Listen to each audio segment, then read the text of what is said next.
Coré y su séquito atacaron a Moisés en el capítulo 16 de Números, se nos refiere que Coré y su séquito con 250 dirigentes de la congregación se juntaron contra Moisés. Lo atacaron con palabras. Dijeron todo lo que tenían en sus corazones. Se quejaron de Moisés. Aunque María habló contra él, se midió en sus palabras. Así que pudo ser restaurada. Pero Coré y su séquito, como un torrente incontrolable, desecharon toda moderación. En esto vemos dos grados distintos de rebelión. Algunos pueden ser degradados pero finalmente son restaurados, mientras que otros deben ser tragados por el Seol, pues carecen de toda moderación. Estos de Números 16 no solamente hablaron contra Moisés, sino que también lo censuraron duramente y en público. La situación fue tan crítica que Moisés no pudo hacer otra cosa que postrarse en tierra. Qué grave fue la acusación de ellos. Le dijeron a Moisés: «Basta ya de vosotros. ¿Por qué, pues, os levantáis vosotros sobre la congregación de Jehová?» Versículo 3. Era como si dijeran: «Reconocemos que Dios está en medio de la congregación, porque la congregación es santa. Pero no reconocemos tu autoridad, porque eres un usurpador». De este ejemplo aprendemos que todos los que escuchan a la autoridad directa de Dios, pero desechan a la autoridad delegada, están bajo el principio de la rebelión. Si fuéramos sumisos a la autoridad, seguramente refrenaríamos la lengua y no nos atreveríamos a hablar con tanta libertad. Cuando Pablo era juzgado por el concilio, le habló como profeta al sumo sacerdote, diciendo: «Dios te golpeará a ti, pared blanqueada». Hechos 23, 3. Pero también era judío. Así que en cuanto le dijeron que Ananías era el sumo sacerdote, se dio vuelta y dijo: «No sabía, hermanos, que era el sumo sacerdote. Pues escrito está: no maldecirás a un príncipe de tu pueblo». Versículo 5. Cuánto cuidado tenía con sus palabras, y con qué estrictez refrenaba su lengua. La rebelión está ligada a la complacencia carnal. El apóstol Pedro mencionó a los que desprecian la autoridad luego de hablar de los que se complacen en la concupiscencia de las bajas pasiones. El síntoma de los que desprecian la autoridad se manifiesta al hablar en contra de alguien, esto es, al proferir palabras rebeldes. Los semejantes atraen a los semejantes.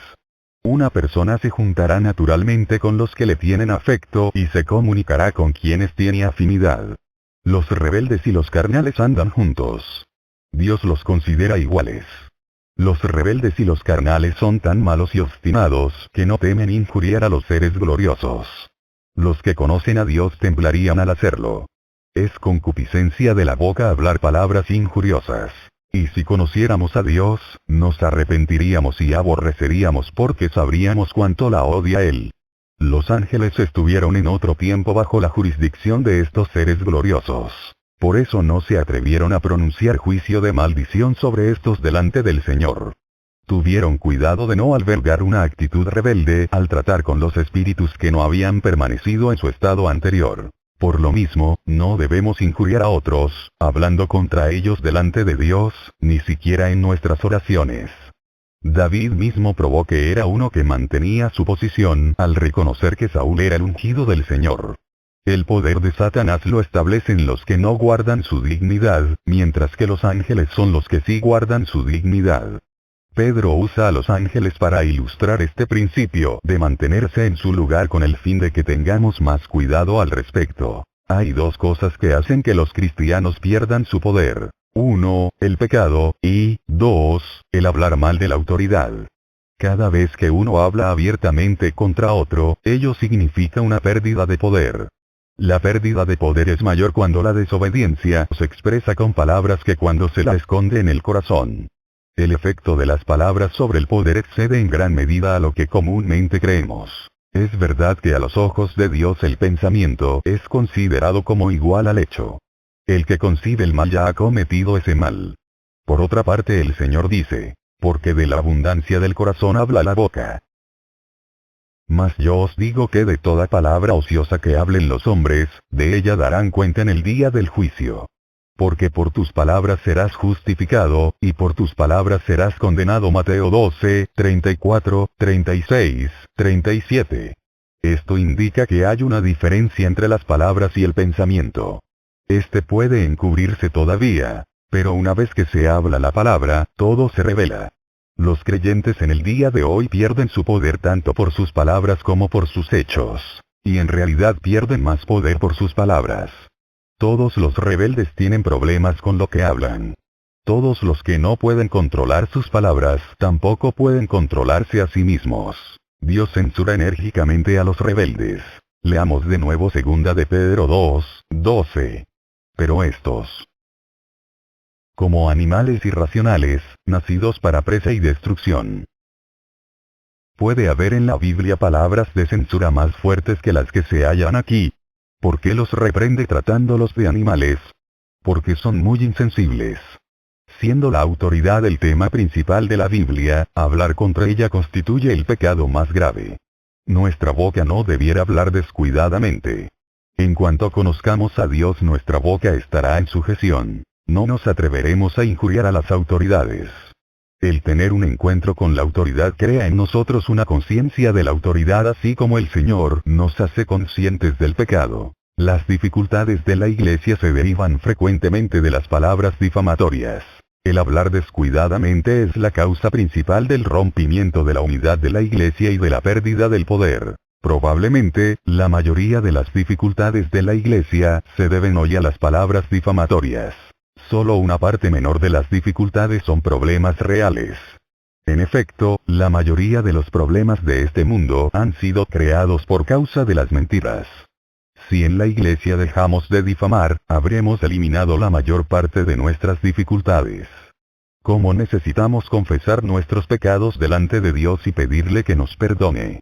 Es preciso que terminemos completamente con nuestras palabras injuriosas delante de Dios. ¿Acaso alguna fuente hecha por una misma abertura agua dulce y amarga? Santiago 3:11. De los mismos labios no deben salir palabras cariñosas y palabras denigrantes.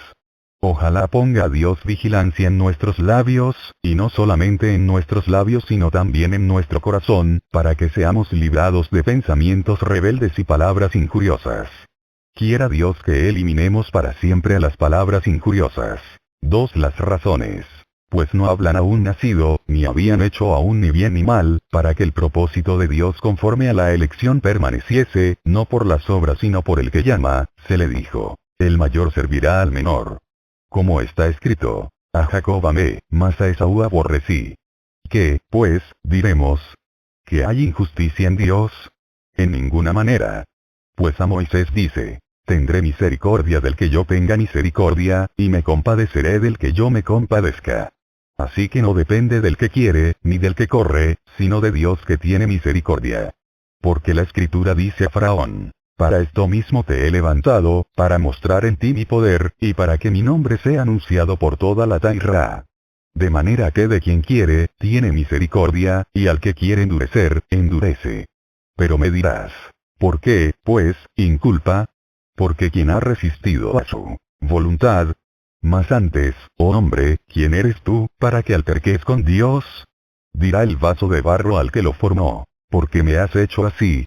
¿O no tiene potestad el alfarero sobre el barro, para hacer de la misma masa un vaso para honra y otro para deshonra? ¿Y qué, si Dios, queriendo mostrar su ira y hacer notorio su poder, soportó con mucha paciencia los vasos de ira preparados para destrucción, y para hacer notorias las riquezas de su gloria, las mostró para con los vasos de misericordia que él preparó de antemano para gloria, a los cuales también ha llamado, esto es, a nosotros, no solo de los judíos, sino también de los gentiles? Romanos 9:11, 2 y... La difamación procede de la razón. La rebelión del hombre contra la autoridad se manifiesta en palabras, razones y pensamientos. Si no conoce la autoridad, hablará palabras denigrantes, palabras que generalmente se originan en su razón. Cam tenía sus razones para difamar a su padre, pues Noé estaba desnudo. María habló contra Moisés a raíz del casamiento de su hermano con una mujer cusita. Sin embargo, el que se somete a la autoridad vive bajo autoridad y no dentro de lo razonable. Coré y su séquito con 250 dirigentes murmuraron contra Moisés y Aarón, diciendo, toda la congregación, todos ellos son santos, y en medio de ellos está Jehová. ¿Por qué, pues, os levantáis vosotros sobre la congregación de Jehová? Números 16:3. También ellos tenían sus razones. Palabras calumniosas como aquellas son producidas generalmente por la razón. Datán y Abiram parecían tener razones más poderosas aún, pues contestaron a Moisés, diciendo, ni tampoco nos has metido tú en tierra que fluye leche y miel, ni nos has dado heredades de tierras y viñas. ¿Sacarás los ojos de estos hombres? Versículo 14. Lo que querían decir era que sus ojos podían ver con más claridad cómo era la tierra allí donde estaban. Cuanto más reflexionaban, tanto más poderosas parecían ser sus razones para desconfiar de Moisés. La razón no puede permitir la reflexión, puesto que lo único que ésta hará será agravarla aún más. La gente de este mundo vive en la esfera de la razón. ¿En qué, pues, nos diferenciamos de la gente mundana si también nosotros vivimos en esa esfera? Seguir al Señor exige la liberación de la razón. Es muy cierto que para seguir al Señor tenemos que sacarnos los ojos de la razón. ¿Qué es lo que gobierna nuestra vida? ¿La razón o la autoridad? Cuando seamos iluminados por el Señor, seremos cegados por la luz, y nuestra razón será desechada. Pablo quedó ciego con la gran luz que lo iluminó en el camino a Damasco. Desde entonces ya no se fió de su propia razón. Moisés jamás se sacó los ojos. Sin embargo, actuó como si fuera ciego. Tenía sus argumentos y razones. Pero en obediencia a Dios vivía por encima de la razón. Los que están bajo la autoridad de Dios no viven por la vista. Los siervos de Dios tienen que liberarse de la vida de la razón. La razón es la primera causa de la rebelión. Por eso es que no podemos controlar nuestras palabras a nietos, que primero tratemos detalladamente con nuestra razón. Salvo que el Señor nos libre de la esclavitud de la razón, tarde o temprano diremos palabras denigrantes. Parece fácil hablar de la liberación de la vida de la razón. Pero como seres racionales, ¿cómo podemos refrenarnos de argumentar con Dios? Ello parece sumamente difícil. Razonamos desde la niñez hasta la edad adulta, desde nuestro estado de incrédulos hasta ahora. El principio básico de nuestra vida es el razonamiento. ¿Cómo, pues, podemos dejar de razonar?